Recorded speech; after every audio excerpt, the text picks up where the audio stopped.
Hi everyone, welcome to the Jiu Jitsu podcast. My name is Stacy, I'm a Jiu Jitsu and this is my podcast. For today's episode, I wanted to address the question, what can a complete beginner expect from Jiu Jitsu? And I've been asked this question a few times from people in my life who are interested in Jiu Jitsu, but who might be a little scared or nervous about starting. So what can a complete beginner expect? And how can I tell if they're treating me right when I have no martial arts experience? So this is fair, considering it's hard to tell if practices are legit or if you're just being smashed or used as a practice dummy by others when you have no frame of reference for what to expect. So for this episode, I'm going to discuss various things that a complete beginner can expect from their first month or so of classes. I've broken this up into 3 categories. The first is etiquette, the second is situations, and the third is personal. So, first category, etiquette. What I mean by this is what to expect in terms of how to even get into the building, get into your gi, get onto the mats. Basically, how you behave and how you can expect others to behave as well. So first, getting into the building. You should remove your shoes when you enter the building or in a designated shoe removal area. Do not walk through the building or training area with shoes on. It is possible that you'll see many people walking around with indoor shoes on. So these are usually flip-flops or slide sandals that are purchased specifically for this purpose. They are never worn outside of the building, ever. If you'd like, you can also purchase brand new flip-flops or slider sandals and bring them in your bag with you and put them in your jiu-jitsu school, leave them somewhere in your school, and they would never, ever, ever leave the school. Then you can walk around your school with your clean sandals on.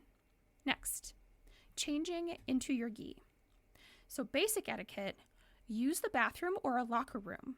Never, ever change your clothes on the mats. Also, do not change your clothes in the common areas. You should not be seeing people doing this at the school that you're attending. Okay, some of these things you might think that, oh, this shouldn't have to be said, but sometimes you see some stuff. So yes, it has to be said. Use the bathroom, use the locker room, do not change on the mats or in common areas. Now for your gi trousers, okay, this is something that tends to confuse people.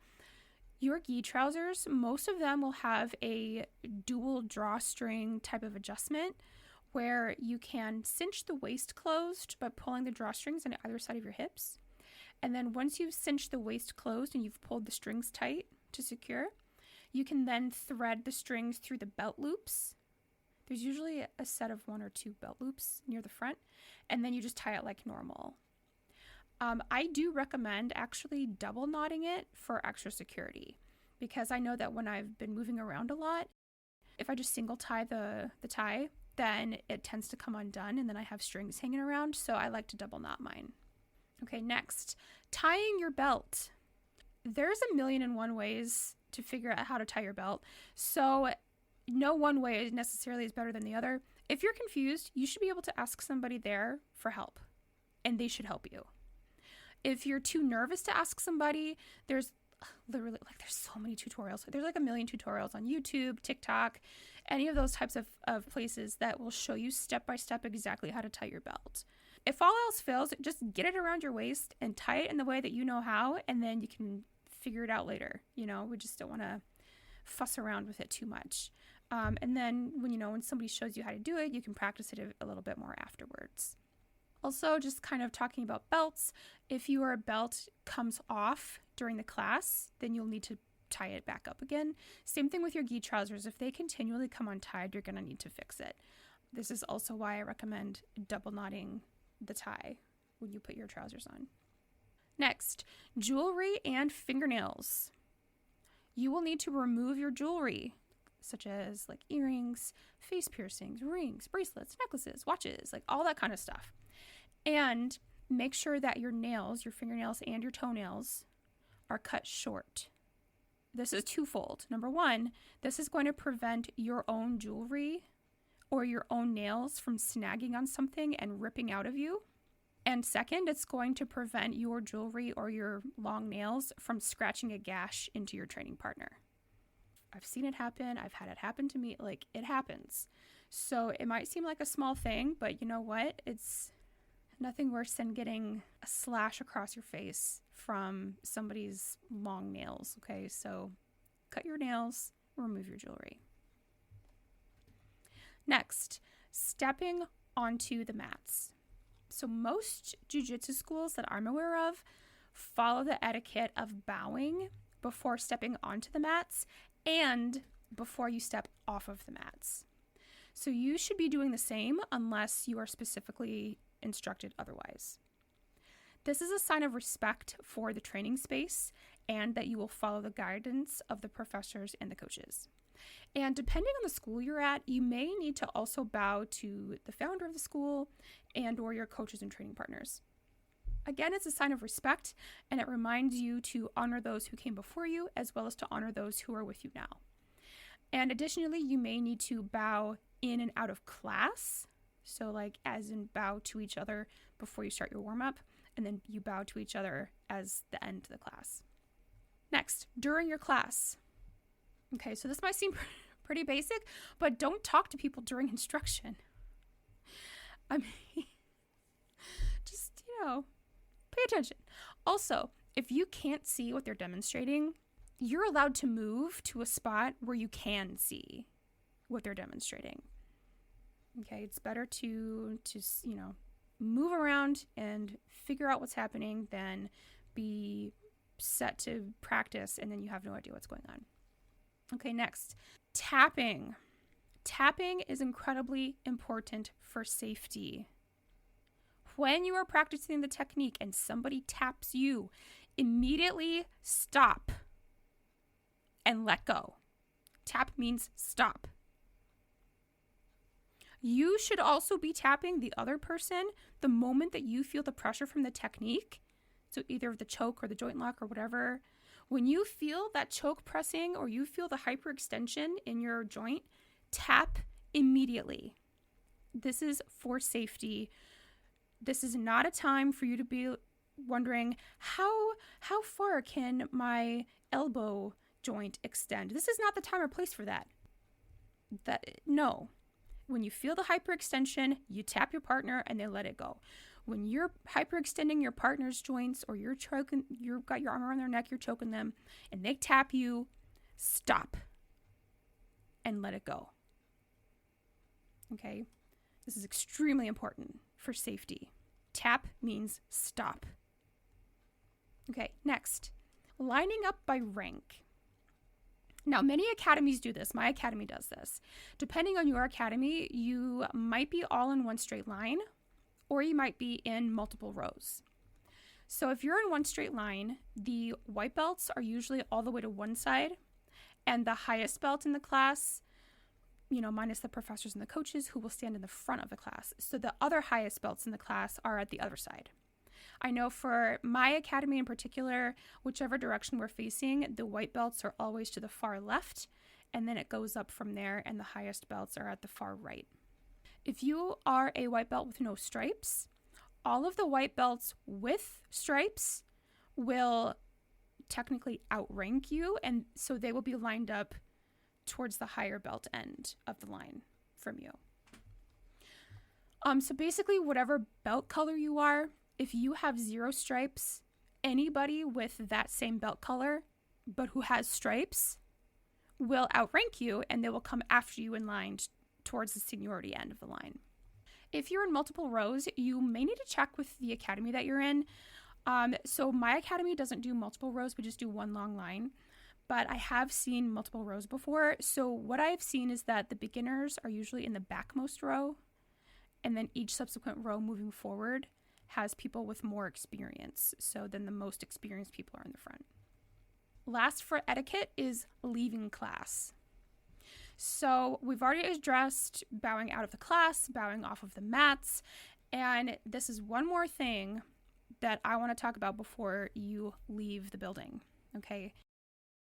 I mean, technically this is more of a personal preference of mine, but I do not recommend leaving class and getting back into your car while you're still wearing your sweaty jiu-jitsu uniform. I recommend bringing a change of clothes, and it doesn't really have to be fancy, just literally any casual, comfy clothes that you have will do, and a waterproof bag of some kind. So I just use like a plastic grocery bag. It's really not fancy. To put your sweaty things into until you get home. So change your clothes, put your sweaty things in a waterproof bag to take home with you. Once you get home, take a shower and wash your gear. Take a shower and wash your gear. More on this in a future episode about cleanliness and hygiene. Okay, so that's the etiquette. Next, so the second category is situational. So what I mean by this is what to expect from your beginners classes, or really what should be happening in your beginners classes. Like, how should they be structured? What can you expect? So first, like I said earlier, in terms of etiquette, you're going to be bowing in to the class. And so after you bow in, you can expect a warm-up sequence of some kind. So different academies might have different variations on what the exercises are, but you should definitely be doing a warm-up before anything else. And guys, just do your best to follow along. Please don't worry if you don't get all of the reps, or if you can't do all of the exercises, or if you're confused about which foot or leg goes where. Don't worry about that. Okay, just do your best. It's a warm-up. Just get your blood pumping, break a little sweat, get your body moving. You just want warm muscles before you do anything else. Okay? Figuring out all the different jiu-jitsu moves that go into the warm-up will come with time. Okay, so you don't have to worry about trying to get it on your first or second day, okay? Just do your best. Okay, so then you have a warm-up. Next, depending on your academy, they might have you do line drills. So this is basically a series of technique movement drills that you'll do in a line down the mats, hence the name line drills. You know, we're not like super duper creative with these names. Anyway, so if you're in your first few classes, you might either be excused from this, or they might partner you with a higher belt who can show you what to do. Again, it's drills for jiu-jitsu specific techniques that you guys can do in class together. But so if your academy doesn't have you guys doing line drills, then most likely after your warm-up, they will immediately just start instruction. So the professors and coaches will be demonstrating different techniques for you for that day and explaining the mechanics of it. So like I said earlier, if you have a difficult time seeing what's happening, you're allowed to move to a spot where you can see what's happening. Okay, in fact, you know, you should be being encouraged by the others in the class to please move to a place where you can see what's going on. Also, they should have you practicing each technique after they demonstrate it. And additionally, since you are a beginner, they should be partnering you up with a higher belt so that this person can help you.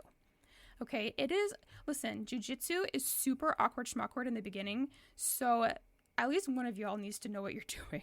Okay, one of you has to know what's going on. Also, how you train is how you perform. So if you practice and train and build muscle memory with sloppy or bad technique, it's much harder to unlearn that down the line than learning it correctly in the first place.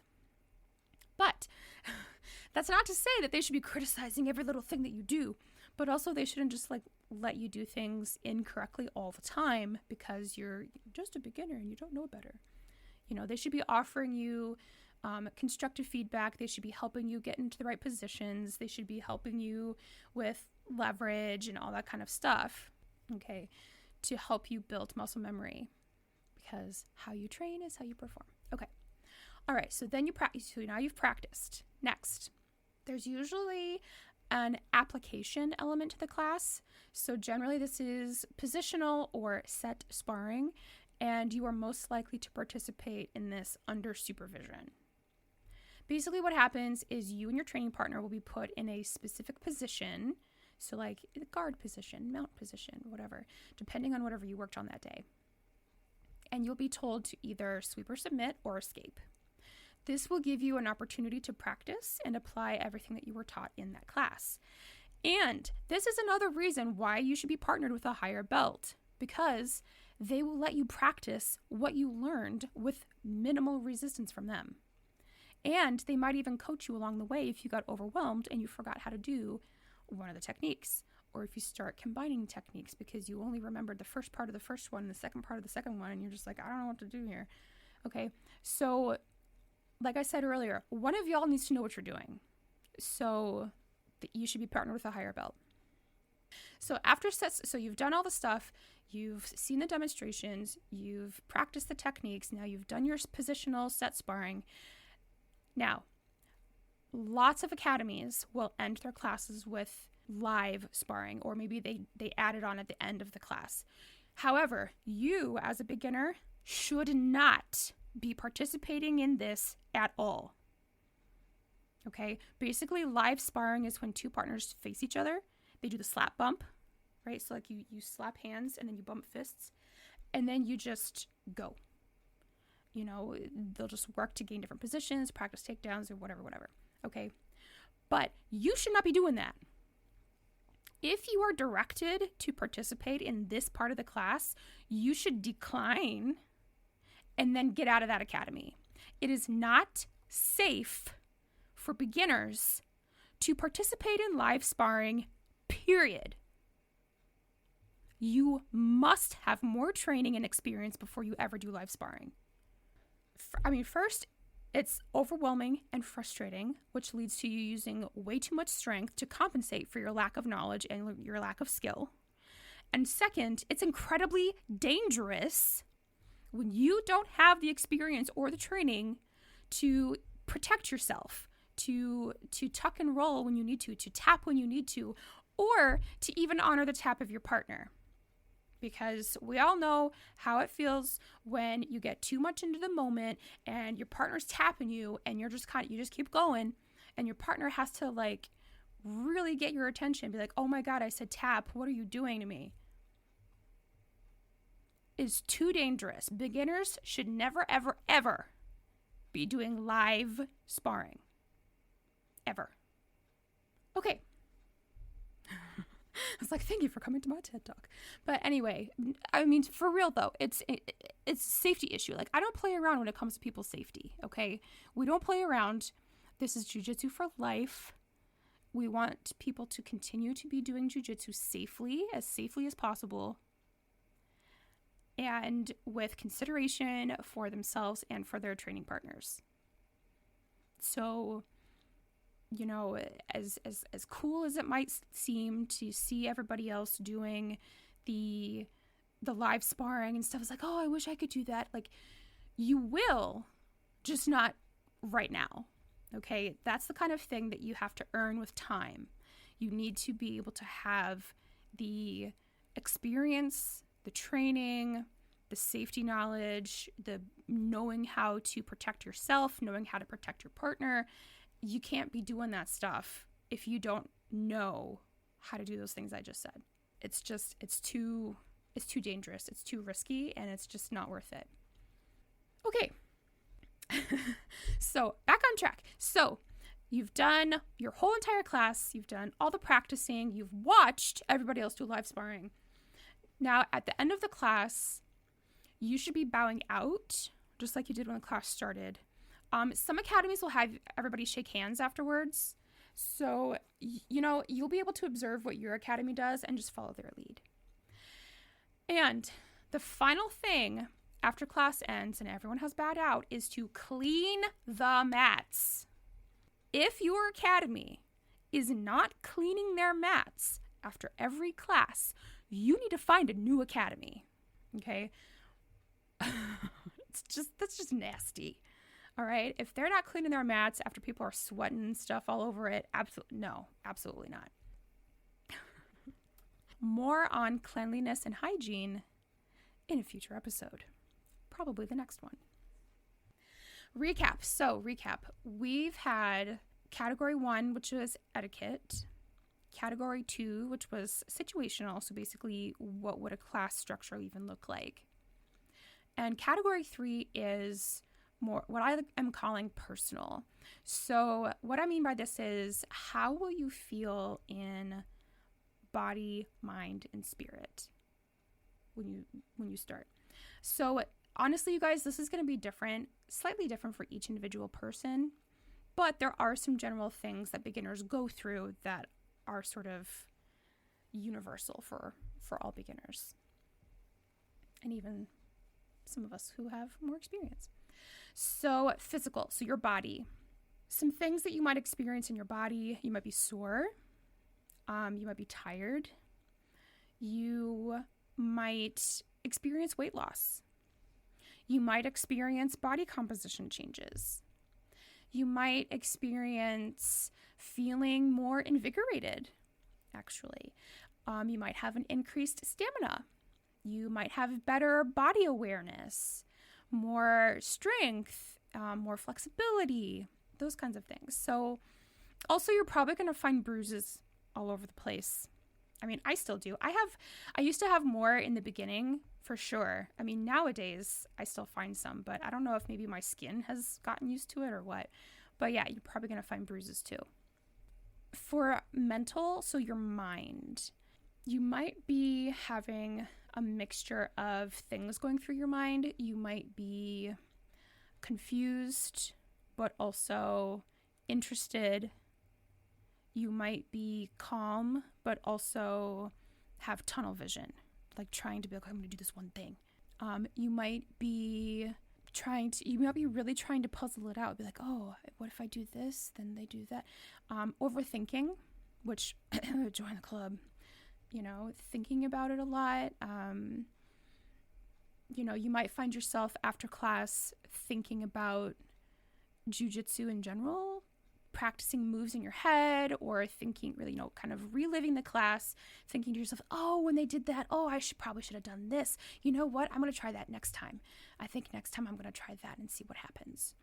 Those kinds of things. That's really common. A lot of people have that kind of post-class, just the post-class reflection about how things went and what they want to try.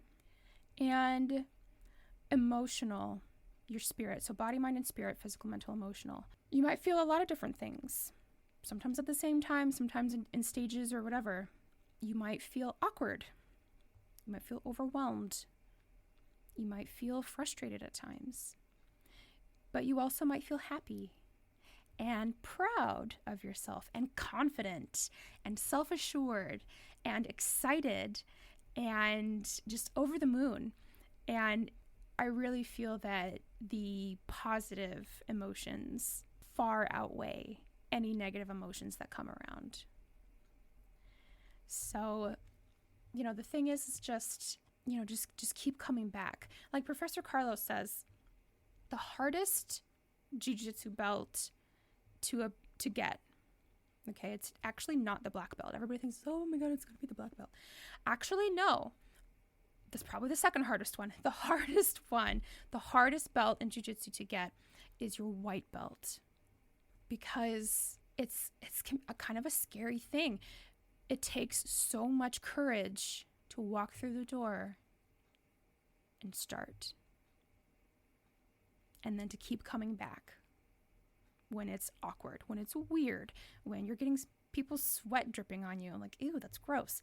When you're trying to figure something out and maybe you can't figure it out right away, and then you start getting frustrated, like, oh my God, can I figure this out? Just keep trying, keep coming back. It's the consistency. Keep coming back. Never give up. A black belt is just a white belt who never quit training. That's all. But in order to never stop training, you have to start. And most people don't start. So if you've started or if you're going to start, that's honestly, you guys, I'm so proud of you. That's most of the battle right there. And you've done it. Yay. Yay. Let's give you a round of applause. Woohoo. I don't want to clap too hard into the microphone. Okay. So, I really hope that all of this has helped you to be more confident in starting your classes now that you have a better idea of what to expect and how to act. If you have a question that didn't get answered here, or if you train jiu-jitsu and you wanted me to add something that I forgot to mention, guys, DM me on Instagram at Jiu-Jitsu Podcast. I link, or you can DM me on Instagram at Jiu-Jitsu. Like, that's my jiu-jitsu Instagram. I link those in every single episode in the show notes. So, and I figured out how to do links. So all you have to do is just click on the name and it should take you directly to the Instagram page. And the same thing with my email. Guys, email me at jujitedaspodcast@gmail.com. And again, I know I'm saying it kind of quickly, but literally all the stuff is written out, spelled out for you in the show notes. You can just click the links and it'll take you right there. Yay. Awesome. I look forward to hearing from you. Let's have a conversation. Thank you so much. See you next time. Thank you so much for listening to this episode. If you liked what you heard, please subscribe to this podcast, give it a rating, and leave me a review. If you have any questions for me, or if there's something you want me to talk about, then DM me on Instagram at Jiu-Jitsu Podcast, or email me at jujitedaspodcast@gmail.com. These will all be linked in the show notes below. See you next time.